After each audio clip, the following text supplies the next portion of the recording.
Good evening, ladies and gentlemen. I'm Dave Pensado, and today's guest is Richie Beretta from New York, a very talented, very young, I emphasize the word young, producer and mixing engineer. It's great to have you, Richie, and you're at the place, Pensado's place. That was good? He's not supposed to do that, is he? I rehearsed that like 12 times before I got here, Dave. Well, let's go 13. All right.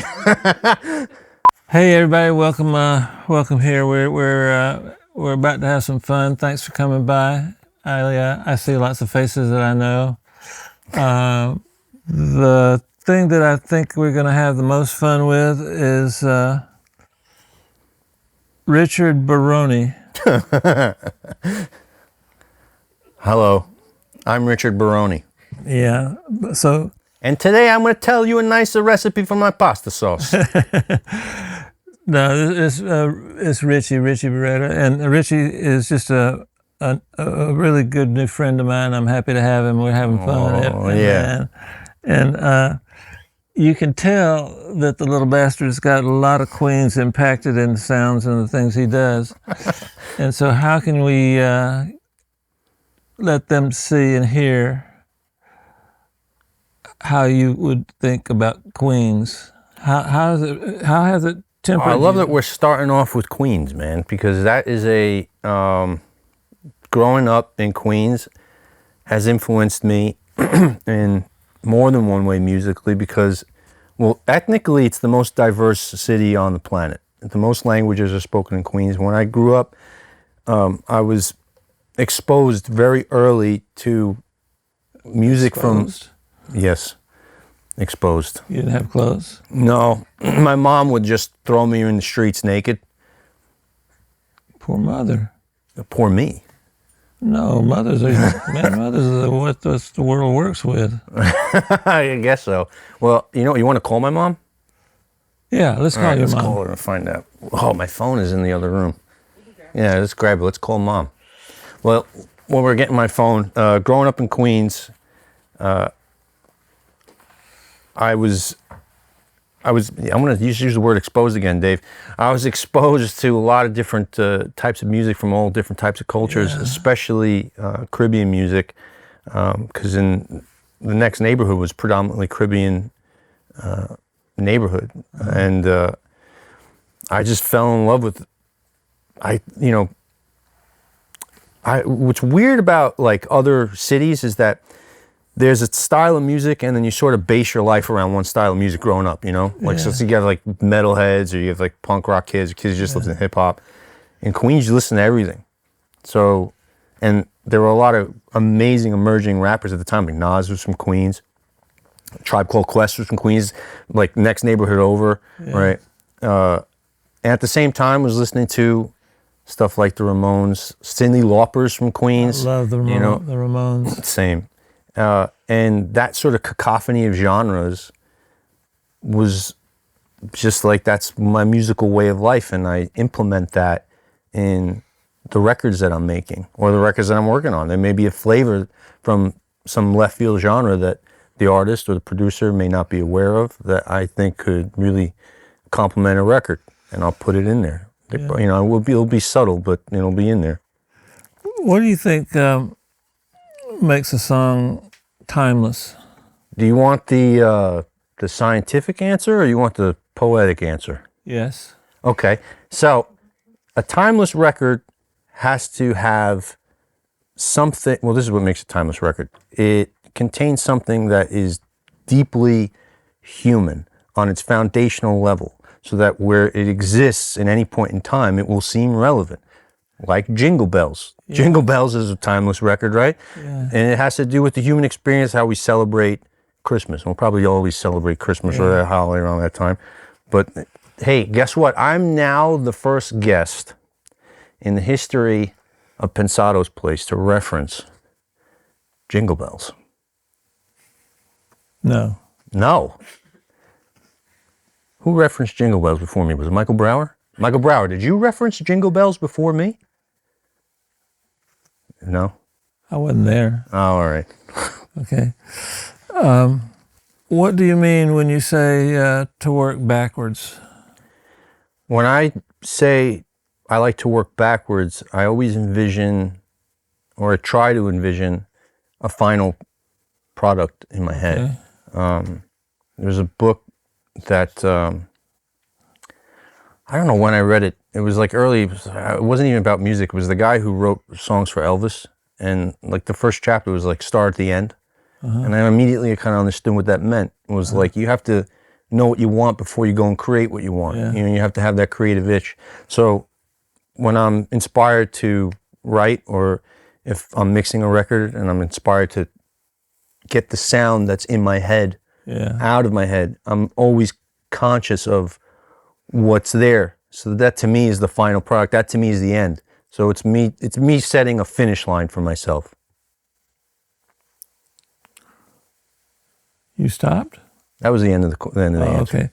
What are some of your favorite plugins by Baby Audio? We need to kind of get him out here sometime. Yeah, shout out to Casper and Baby Audio.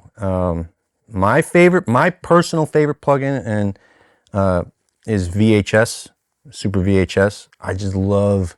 That's the one with like three. It has like 3 knobs, man, and a magic button. There's some modulation that goes on, and it's more than just like a chorus. But that to me is a writer's block breaker. Like, No, that you can't do much. You can do whatever you want to do, but make sure you got those 3 little knobs. yeah, and the saturation on that plugin is great. I mean, I've used it I automated it on an 808 once, where I had the harmonic of the 808, and that got the modulation. And as the 808 dissipates, the sustain dissipated, the modulation would go from a dry to wet, and it would widen as the 808 dissipated. And we did this thing on YouTube. It was back during the pandemic, and the people lost their minds. They were like, "Why is this bass in stereo?" And then the cops arrived at my house because I put the harmonic of an 808 in stereo. What? How has getting back to Queens? Yeah. Because I'm a little redneck from Florida. How has Queens impacted your sound from what it is today? Well, Queens is the home of a ton of amazing musical genres. It's the most ethnic city in the world, and I just fell in love with the sounds of like other cultures. Yeah. And it always seemed important to me, just from a musical point, to include things that I love and that are inspiring to me in anything. So regardless of the genre I'm working in, if there's something, I guess it's more about nostalgia, and that is getting back to what makes records timeless. Nostalgia is one of them. It's a human experience. You were born in Queens? Born in Queens, born and raised, 98th Street. What are your thoughts on headphones? Because I like using headphones. I just started using headphones when I produce, just recently. I strayed away from them when mixing because I just couldn't get it to work. You know, I had a student that was just amazing at it, but I couldn't get it to work for me. But now I find when I'm producing a record, so if I'm doing any kind of sound design or any kind of composition, I like feeling close. It actually helps in my mixing later, because I usually mix the songs I'm producing. So it acquaints me to these tones that I'm crafting, or any kind of sounds, or even the vocalist, like their performance, so that becomes inundated in my brain. And when I'm mixing, I have an easier time sort of, there just doesn't really take any time to figure out what I need to pull out of that, because I'm so close to it. But there's a company, well, the monitor company that I use is a monitor brand called Ex Machina. And Say that again? Company's called Ex Machina. They have the Machina is car. Yes, in Italian and in Spanish. Yeah. But these are speakers. They're rumor has it that they may be building some headphones. If they do, I'll probably start, because these speakers they're amazing. They're amazing. But I'm not opposed to mixing in headphones. You like to mix in headphones? Yes, I do. Yeah. How often do you do it? Do you go back and forth? Yeah, I've got a pair of Odysseys that I just can't say enough about. That's awesome. It's really cool, and I can actually maybe on a good day get it down to 32 cycles when I'm working with them. Wow. For sure 40, right? Where'd Sam go? But I can really get them down to 40. It's crazy. It's crazy. I never had that happen. That was for me. Whenever I'm using headphones, I always get I get tripped up by the bass there because like I don't know, the headphone bass is tricky for me. But I've never used the Odysseys. Odysseys? Audio? What's it called? AUD Audis? Odysseys? Odyssey, yeah, that's it. I never used the Odysseys, but I know an engineer that also really likes them. Yeah, they're not expensive, but maybe 1,500. You know, do you think there's a correlation between the price point of good headphones and like being able to mix on me either? I don't think anything can be judged by the I agree. Yeah, I agree. Because that's the world we live in. Yeah. So let's get back to your training program.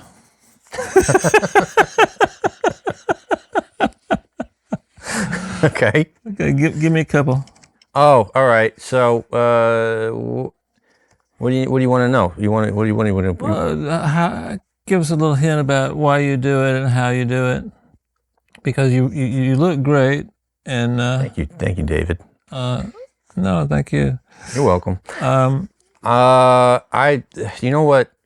It is important for me because you know this better than anybody else. We sit down all day in front of speakers and a computer, and we don't do anything other than hopefully nod our head and tap along with the record. Yeah. And unfortunately, that doesn't burn a lot of calories. So the more you exercise, the more sensitive your ears become. I really believe this. I believe that like if your body's primed, everything else along with it gets primed as well. Yeah. And if I don't move around, or at least apply some bit of resistance physically, that I'm not as sharp as I could be in the studio. Also, I'll probably lose my mind because you're sitting there. Do you use a private guy or? Just to make my sandwiches. No, you go to the gym and you lift up something, you put it down, and it's good enough. Or you go for a walk, or it doesn't. Sometimes I take it to the limit, but like there's a bunch of actually. There's a good friend of mine who's a very talented engineer, and he works for Make Believe Studios. It's a great plug-in company. Shout out to them. But he hit me up recently and was like, give me a program to run. And it's just like, I think the fitness industry is a lot similar to the audio industry where there's a lot of snake oil. Where it's just like, hey dude, just go lift something, put it down. You'll be all right. And the same thing in like, audio world. Hey, does this sound good? You're probably going to be okay. You know what I mean? Say it again. I lost it. If it sounds good, you're probably going to be okay. Put like a ding when I wink. Ding. What are some techniques that you picked up from our friend Tony Maserati? I don't know if it's a technique, but I watched him mix a record, and it was oh man, who was it? I forget the artist. Selena Gomez. I watched him mix a Selena Gomez record. Yeah, I like her. Okay. Now, Tony's also a very young man, but Selena Gomez, I wouldn't presume is in his age bracket of the music that he may be listening to, but I could be wrong. But he's tapping along, he's dancing in the chair to this record. Now, when I was watching him do this, I'm thinking to myself, what's he thinking about? Like, why is he EQing something this way? Like technical shit, and ignoring the fact that he's tapping his feet and dancing. And then I thought to myself, when was the last time I tapped along to a record I was making? And I couldn't remember because all I was thinking about was what kind of knobs am I going to fucking turn? You know? And that taught me a big fucking lesson that like I'm not thinking of the right thing. With those shoes, you're not going to be able to turn a knob, so don't worry Well, about you know what this is? These shoes are also part of the fitness regimen you asked about a few minutes ago, you know, because they're actually 50 pounds. So while we're here, we're doing like Those are 50-pound shoes? No, they're 5-pound shoes, Dave. Huh? They're only 5 pounds. How can we look up how heavy Doc Martens are? They're about as heavy as your bass. Hey. What are the pros and cons of mastering yourself? I like to try it, but I don't think I do it good. But I do it anyway. I stopped mastering my own stuff 10 years ago. It's too much to listen to, you know? And you know, like it's just touching it twice. Why not just mix Touch it once and get the fuck out of there, right? That's my motto. Yeah. Ding, ding again. Yeah. No, you're right. When I'm done with a mix, it's mastered. Yeah. Oh, you're one of those guys. Yeah. So God bless you, Dave. I can't do that. I always No, I don't actually set it up different anyway. I just work. Hey Sam, cut this in. And that's it. Yeah. So I can't. I found, and this could be a flaw. I have an expiration date on what I can be listening to for a long time before I can be smart about it. You know, I mean, after I can be smart. What is it? You understand what I'm saying? You know what I mean? Like, if I hear something for a certain amount of time over and over again, I don't know if I'm going to be able to make a good decision that's going to benefit the song. You know, I think that less is more. So I get what I got to get out, and then I send it to a mastering engineer that I trust. But do you leave like room for the mastering person? Or are you just like, no, this is Dave Pensado, it's fucking done, dude. It's done. I like working with mastering engineers. Yeah, me too. Particularly Mike Bozzi. Oh yeah. Oh hell yeah, dude. Mike and I, we do good work, and he doesn't come in as a mastering engineer. He just comes into the process to see if it's okay. Yeah, I think that's the value of a mastering engineer. Whenever I would work with one, well, when I do work with one, I'm always asking, like, you know, what is there anything you need me to tweak before it gets to you? I don't want them to like fix any problems. I want it to just make it better if possible, or leave it alone. Do whatever. I like to trust in their skills as I would expect a producer or an artist to trust in my skills as, you know, whatever they're hiring me as. Do you have a dog? Yes. What's his name? It's It's Molly. Molly Jones. Hi, baby. Oh, it's a girl. It's a girl one. Hi, baby. Yes, it's a girl. I kind of wish I had a dog. I don't have a dog. I had dogs when I was young. How many? 2. 2 dogs. I had 2 dogs at one point too. What kind of dogs? I don't think I could put a name on them because they were just dogs that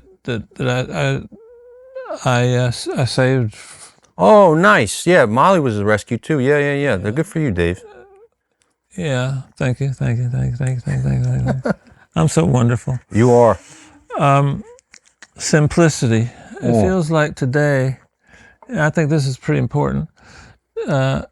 Today, it seems like, and I'm pretty sure it's true, that simplicity is the way to go when you're working. And so. it seems like right now that's what my thoughts are when I sit down. I'm not trying to. I want to do get as little stuff as I can. Name that tune in fewer notes. Yeah. Yeah. I'm with you too. I'm the same way. Although sometimes I can go down a rabbit hole. You know. Sometimes. Yeah. Yeah. I feel like we're kind of going down a rabbit hole now, Dave, me and you. I don't think so. Okay. Yeah. It could be, though. I'll get us out of there. real quick. Describe the first 15 minutes of when you sit down to mix. Mixing a song that I produced or mixing Yeah. a song that I did? Okay, so I'm just it's organization. So if it's a song that I did, the first 15 minutes is organization of the session. So you're not actually playing any music at that time? Well, I've already listened to it for, sometimes months. Okay. If it's a song that I did. If it's another producer's record, I'm just listening to usually their reference on loop. Mm-hmm. And then once I got the vibe, then I want to listen to what it is in tools with the faders up and how they left it. And hopefully it's what the reference is. And if it's not, then I'm taking notes. It's not really anything, it's kind of nerdy. I just take a lot of notes and give myself a roadmap for, where I got to go at the end. Sometimes we find ourselves, people like you and I, we find ourselves doing different things. Mm-hmm. Like, for example, production, and then all of a sudden you're mixing. So you go from mixing to production, mm-hmm. mixing to production. Mm-hmm. How do you handle that? I work in two different DAWs, depending on the genre. Okay. But I don't like to think about mixing when I'm producing. I like to produce really quickly and be as messy as possible. That makes sense. I want to not think about technical shit. I want to, because when I think about technical stuff or something I got to do in the future, I won't really be in the moment and listen to the record and get the record to tell me what it needs to do. I need to always absorb whatever intangibles that come out of the speaker. Mm-hmm. And if I'm thinking about mixing while I'm producing, I'll miss the mark. So I try to separate the two. I will pay attention to gain structure, just so it makes my life easier when I mix. But that's it. Other than looking at a VU, but that's what recordists did back in the day anyway. When they were hitting tape and they were looking at a meter. That's really the only technical thing I'll do. Do you try and work with transients? Like I try to control my transients, and by doing that, getting the song to really gel. Yeah. Yes. And that usually with the gain structure thing. So I'll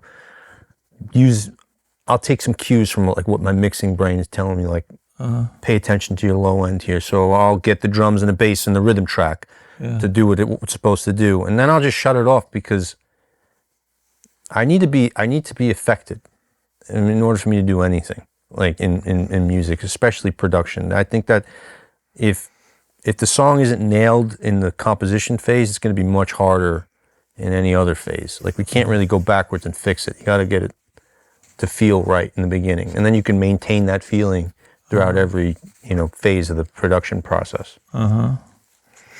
What do you think the most important skill that a producer or a mixer can have to stay relevant?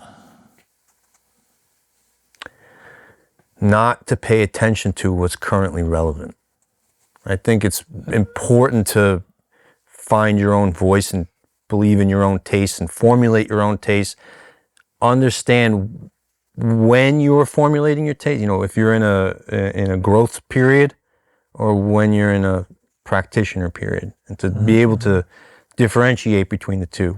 And that's how people want to hear somebody who is uniquely their own.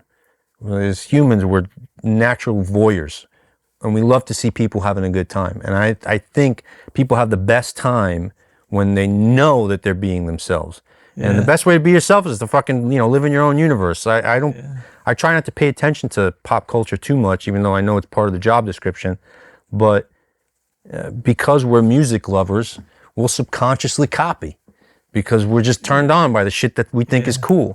So it's a balance, striking a balance between, okay, let's see what's out in the world, but then let's shut that off and, cultivate our own tastes.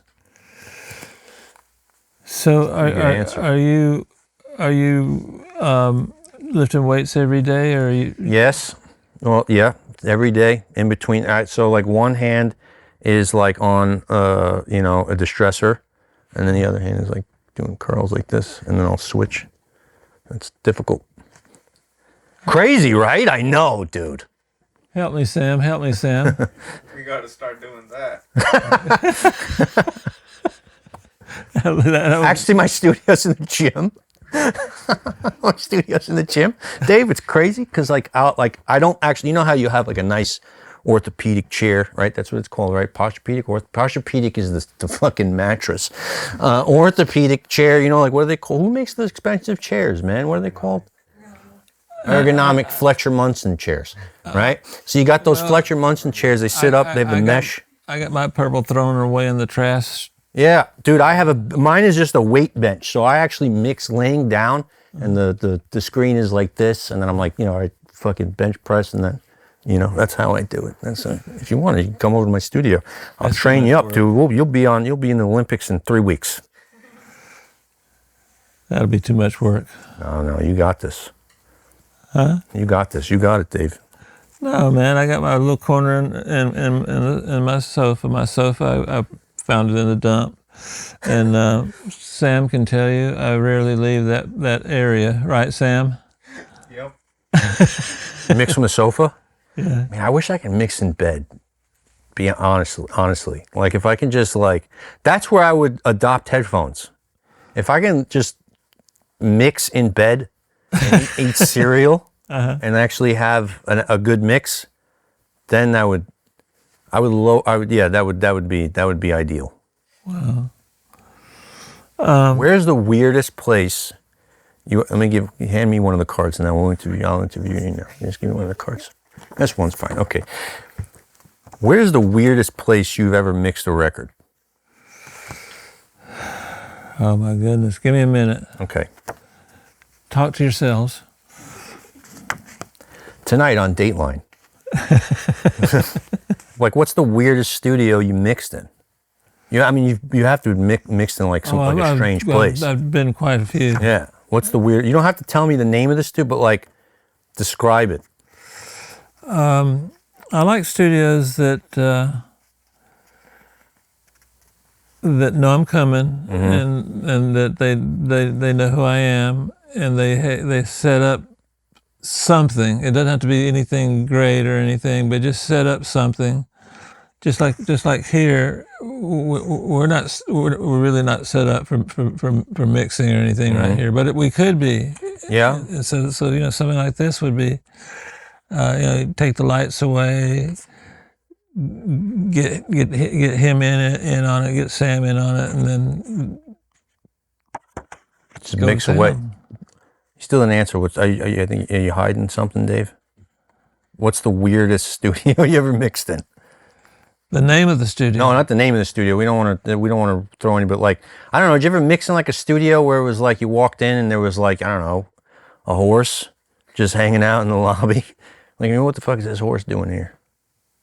You know, something odd, something like something strange. Or has it just been like kind of normal? You have your own room now, right? Your own studio, your own place. You don't have to deal with this type of stuff. I've always had my own place. Oh, nice. Man, you got me. All right, I have another question. What was it like growing up in Queens? I had to read a lot of books. Okay. About there. Get books that have pictures, big books, and see about. Yeah. And I'm a little odd because I grew up different. I grew up in Coconut Grove. Oh. So Coconut Grove is a place in Miami where everybody's a musician, you're straight up everybody's Miami. an artist, everybody's everything. And my mom led the whole pack when she was alive. So we had a lot of weird old people in the house, really weird. Musicians. Well, I was little. I was probably 8 to 10. Oh. I started going on the road when I was 14. Really? Oh yeah. Whoa. Couldn't wait. Cool. When my mother told me that she ran away from home in Spain, and she said that she was 16 years old and she just wanted to come here, and so that gave me that gave me a way to get where I wanted to go, because I wanted to get out of here, you know. Yeah. And so Mom's coming here, and I'm trying to get to Europe, you know. Oh. And I did, but I didn't like it. I didn't like You it. didn't like the road.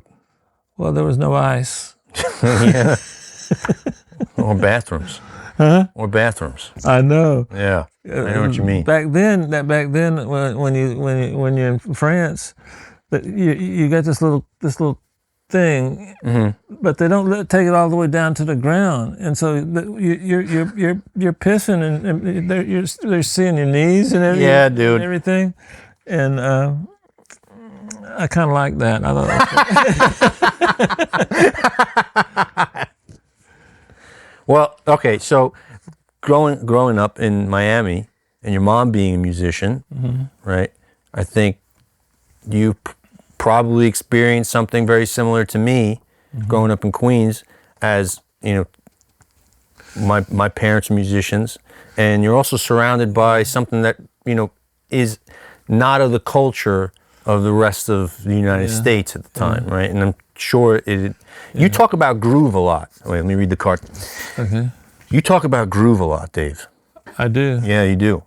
And do you think that growing up in such a musical environment, in such a culturally diverse environment, affected your work and your career? 100%. Because my mother was always telling me it's not what it sounds like, it's how it grooves. Right, dude.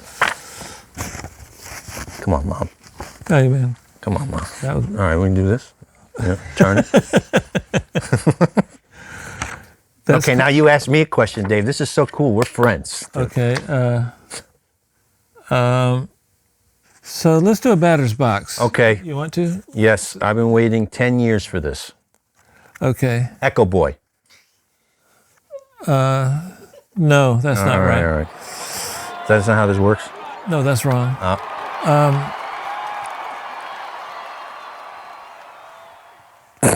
Condoms. Oh, man, the smallest ones you could find. Okay. It's not the size of the boat, it's the motion of the ocean, Dave. It's the groove, you know? Yeah, I'm sure about that. So major or minor? Oh, minor seventh. Minor seventh. I love minor. I mean, we turn it. Yeah. Right. Reverb. Crystalline. Baby, it's good. It's good. I know, I like love it. that, I man. like it. Yeah. I love it. That's a good one. That's a good call. What's your favorite key to play in? If it's a major, it's A, and if it's a minor, it's B. Wrong. Fuck. Well, thanks a lot, everybody. F sharp. My key is F sharp. F sharp. Well, F sharp is right above a B Yeah. on the guitar, so you know you're my Well, next. you know, You're like my crazy- upstairs crazy. neighbor. Well, crazy train. Okay, yeah. That's F. That's fave. Okay. Groove. I'll answer this question because you don't seem to be liking it. I love this question. So groove is something that you can't actually see. So how do you use it?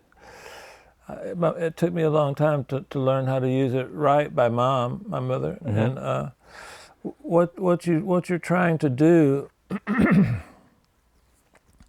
is, if you've got a piece of music and somebody comes in and starts dancing, well, that person has felt a groove somewhere. You know what I'm saying? And so it can be done, but it's a little tricky to say that you're doing a groove, or you're doing a groove, because it doesn't really have a meaning. Yeah. If you think about it. Well, how do you feel? How do you feel when you feel like something is grooving, like it's in the pocket, Gosh. right? Man, where'd Sam go? Right here. Man, when we get a groove going, we go crazy, absolutely batshit Right. crazy. It's a high. It's a great feeling. It really is a great great feeling, right? and it's hard to. Sometimes it's easy and sometimes it's hard, right, Sam? Sometimes you finish a song and you go, God, this thing is grooving, you know, and by grooving, you still come with the term grooving, and then you got, what are the rest of the things we do, Sam? Emotion, vibe, energy. Yeah, those are the things intangibles, that help you out. But I think that sometimes we don't think about the groove all the time. I don't think about groove all the time. But when I think about it, I think I get it doing pretty good. What do you think, Sam? Yes. Okay. Harmonies. Sometimes overdone, sometimes not done enough. And that's my story, and I'm sticking to it. Okay. Yeah. I think I love harmony in music. I love having that double. You know. I think sometimes I'll hear a vocal harmony where I feel like they really meant to do a chordal harmony with the music. I know what you're saying. You know what I mean? Like sometimes I think that like harmonies when they're spoken of, it's on the understanding is that it's just a vocal. Yeah. But there's a chordal harmony. You could have a single vocal, and if the chords meander around that vocal in a special way, that's magic. Yeah. And that's what I think isn't paid enough attention to. So maybe my answer is vocal harmony, sometimes overdone, chordal harmony, not done enough. No, I think you're 100% right. Dave thinks I'm 100% right.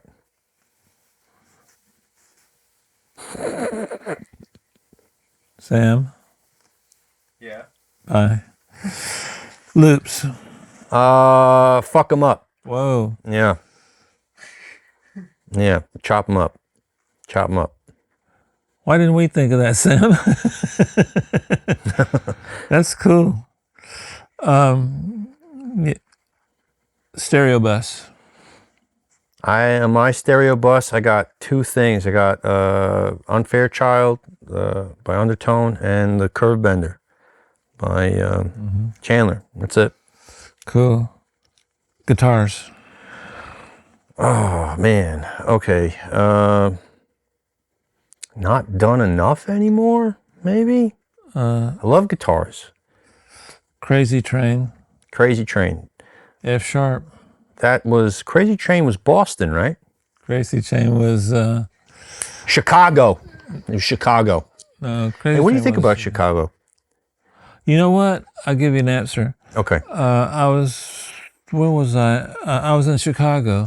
I don't know what I was doing there, but I Eating ended deep up dish. there. This was about a year ago. Maybe no, 3 years ago. Okay.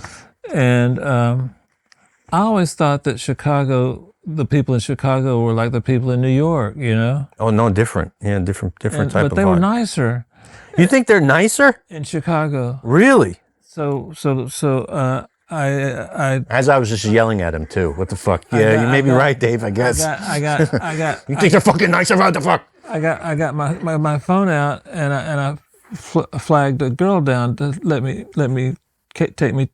Just I said here's $100 bill. Just go. Tell me, go find all the places. Go to the Bean. Go to all of those things. And they treated me pretty nice. What you're describing to me is like a Jodeci music video.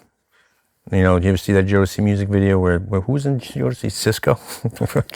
He gives somebody $100 bill and he just take me around this fucking city, bitch. You know, that's a good song. Time out, but don't stop. let it go. Don't stop because I'm. Take me around. That Jodeci song, I was like in 4th grade. Take me around Chicago. You know, it's a good one. The Dave Pensado story. I think they wrote the song about you, Dave. Huh? I think they wrote the song about you. No, really. Take me around the sun. This lady was so nice.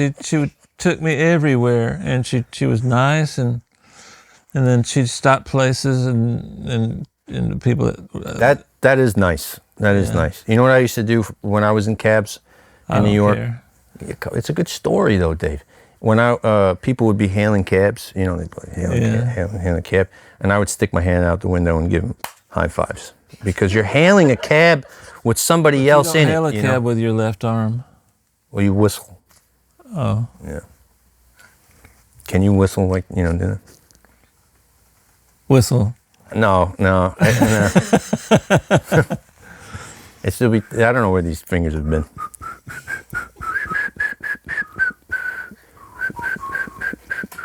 Dude, I swear to God, I hope this is the intro to this episode. Me and Dave whistling.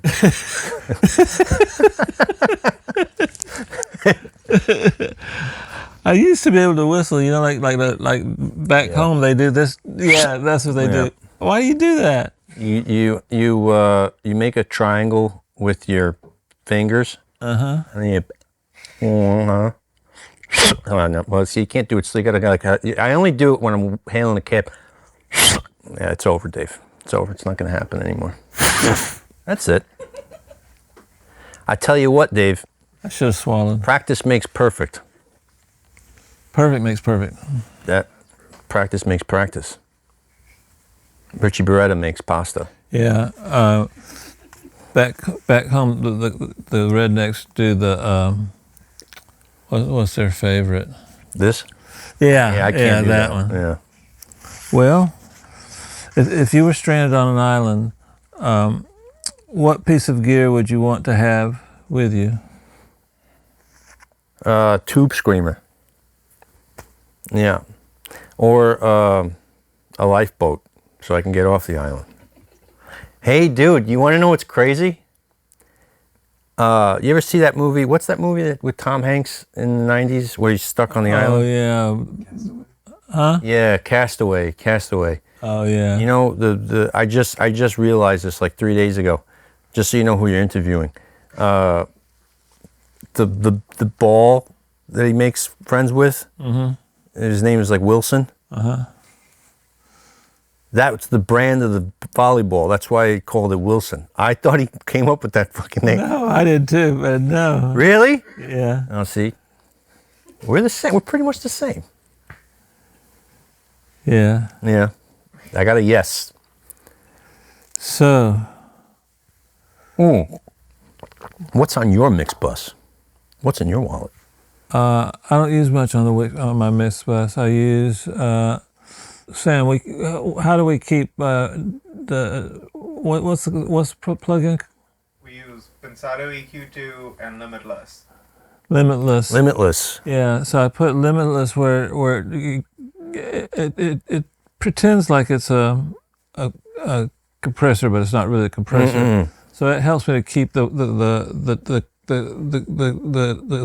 transients in shape because they can get away real fast with me. Yeah. And then I leave my plug-in there, which I don't always use, but I find uses for it. And then low end focus. Oh. So it's supposed to be for a different usage, but we use it on our stereo. You're the king of that, Dave. You were the king of like repurposing since day one. Thanks. Yeah, I remember when I'm gonna tell the story. I think I told you the story before. Okay. I'm gonna tell it again. Okay. The first in the lair that I saw of you was when. Well, I'll tell two. So the first in the lair that I saw of you were talking about a vocal, and in the beginning, when I was still learning, vocals were something that intimidated me a lot. So I forced myself to work on them, but I still, I didn't realize that I needed to have. I didn't know what I wanted from a vocal. Can I help you? Yeah, Every vocal's different. You'll never have it. Right. You'll never be able to Absolutely. copy one and do it on the other. Absolutely. I firmly agree. We have Well, wait. Let me finish this. Let me finish this story. Okay, sorry. Because it's hilarious. Okay. Well, it's hilarious. Yeah, but it also proves how great you are. So in the video, you're revisiting this vocal, and you're like, all right, today I'm gonna do my worst Dave Pensado impression. Today we're working on a vocal, and you pulled up this mix, and you're like, yeah, I was listening to it, and I was like, man, you know what, this vocal sounds great. And I went to Speak up. this vocal sounds great. I think you can hear me, right? I think you can hear me on this thing. Test 1, 2. This vocal sounds great. I want to see what I got on it, and you click on it, and it's R comp. And remember the Waves R comp, where you can manually enter your ratio. And you were like, I saw it, and I was like, what's this ratio? And it was 99-1. I'm not even kidding, 99 to fucking 1. And I'm sitting there trying to learn. I'm just like, what the fuck? Now, I didn't understand because I had limited amount of understanding on all this back then. But what you were proving was that you were working from the end. You were started at the finish. You had a sound. It didn't matter what you could have put. Yeah. You could have put Microsoft. I woke up one morning. I was like, man, this vocal sounds great. And I looked, and I had Microsoft Word on it. And all of a sudden, I had 12 Grammys. Like, that's how good you are, Dave. I know it's a joke, but it's true. A lot of mixers in my generation are indebted to you for being so free with not just your information, but showing us how your brain works and how you trust your ear. And that's what I've learned from you through the years. And I've told that story. The other one was with you were using doubler on guitars, and the In the Lair one was how to get fat guitars. And I just so happened to be working on a band then, and it was like one of my first clients. And I recorded them, and I recorded 2 guitars, and I wanted to have fat guitars too. So you were like, I only have 1 guitar here. And I'm like, well, Dave, this is going to be hard. How are you going to solve this one, Dave? And you put doubler on it. Now, I don't like chorus on distorted guitars. I'm not a fan of it. I can hear it from a mile away. But motherfucker, dude, it didn't sound like you had chord. You put fucking doubler on it. The shit that you did with Waves plugins, man. Like, back in the day was just, it's a testament to like how good you are, man. Was it an ADT? No, it was doubler. It was the thing. It's like fuchsia or blue or whatever. So one of their first ones. It's an old one. But you put it on there and you're like, hey, check it out. 1 guitar. Now it's 2. You son of a bitch. And it sounded amazing. And then here's another one. Here's story number 3. We're going down memory lane, Dave. Okay. You put a frequency spreader. What's it? P22, PS38. What? PS22. PS22. Okay. You put PS22 on something. I don't know what it was. I don't remember what it was, but it was. And you were like, I'm going to put 500 and 300 on the left side, and I'm going to put 1500 and this on the right side. And dude, it wasn't even in parallel, Dave. You were just like, fuck it, I'm going to put it right on this shit. I don't give a fuck. I'm Dave Hard Drive Pensado. I didn't say that. Yes, you did. It was just what you looked right at the camera, just like this, holding a Pensado's Place cup, and you said, I'm fucking Dave Hard Drive Pensado. I'm going to put PS30, what's it called? Well, I'm PS22. I'm gonna put PS22 all up in this bitch. And dude, no, for real, like it sounded amazing. And I had no idea what that plugin even did until I fucking saw that episode, Dave. So, on behalf of, dude, I'm sure everybody that has been lucky enough, and I really do. This is an honor for me. I know we're joking, and I appreciate you being funny with me, but like, the fuck up that got lucky. Yeah, hey, same. But it's humbling being in the presence of somebody that you've learned from that hasn't been in the same room as you, And I think that every mixer in my generation and future generations, and I'm sure mixers in your generation say the same can say the same thing. Yeah. Because that's how smart you are. It's how good you are. Dave fucking Pensado, bitch. Nah. Yes. I don't like having the end's the same. So I like having something here on this side, then I have something completely different on this side. You know what's And then I sit there figuring out how to make them work. you know what's cool about you, Dave, and this is real talk. I'm not joking. This is the curse of being a funny boy. Everyone thinks you're a joke, but I'm trying to get serious for just a little bit. Okay. You have a very good understanding. This is something that like I've tried to absorb from Pensado's place, from especially the Indelaire stuff. Just hearing you talk to other mixers, you have a very, very good bridge between intangible shit and science. Okay. The science of it all. Yeah. And you know how to extract a feeling using knowledge Right. in a really cool way. Right. But you don't, when you talk about it, you don't hear about the scientific side. Even when you're trying to be scientific, you only hear it from somebody who just really likes records, you know? So like that, for me, was an amazing way to be taught. And it's not an easy way to learn, you know? I mean, it's not an easy way to teach yourself after hearing something like that.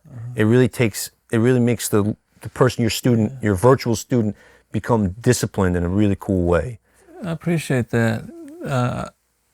I know what you're saying. Sometimes I do it a little different, but I think you hit the nail on the head. What head is that?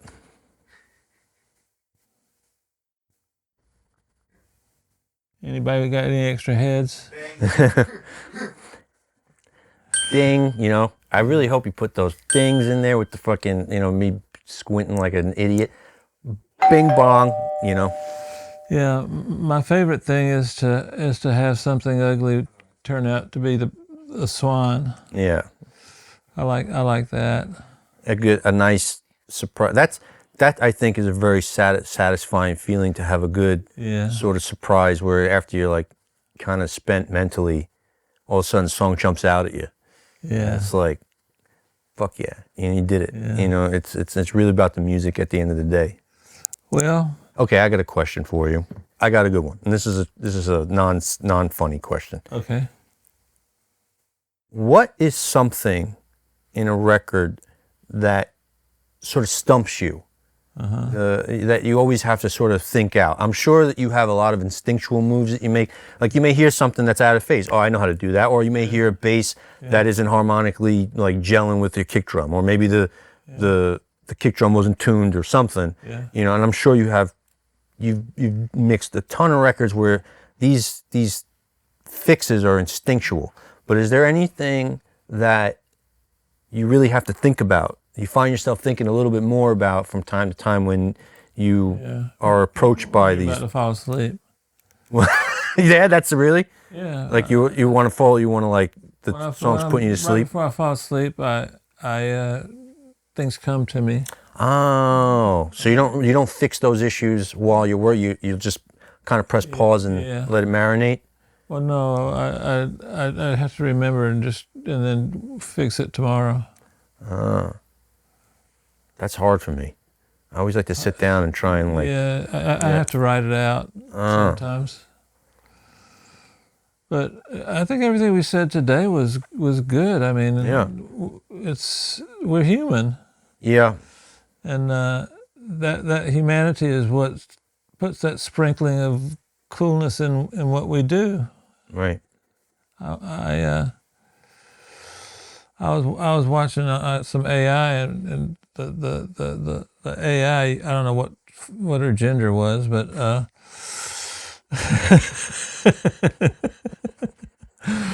but it was so funny. It was just funny. The AI, the AI. What's that movie with what's her name? Scarlett Johansson, but she's not in the movie. She's the AI assistant, and the guy falls in love with her. You know what I'm talking about, Dave? No. Her. I didn't finish that movie. It was kind of like boring to me. But when they had the whole like, You have 10,000 emails. Shall I go through your email inbox and fucking delete this shit based on what's important? And I was like, hey, I want that. I don't care about anything else. I want someone to do that. You know? Yeah. Just go through my inbox and like delete things. That exists? Is it? Welcome to Office Talk with Dave Pensado and Richie Beretta. Today we discuss AI email things. Hi. Okay, man, this was so much fun. We'll have to do this again. Yeah. And Peanut Gallery, thank you for being a good Peanut Gallery. We appreciate that. Lovely ladies, not you. Invalid over here.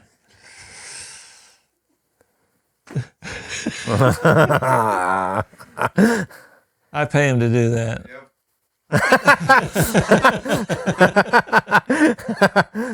I'll pay you when we get home. Thanks. All right, everybody.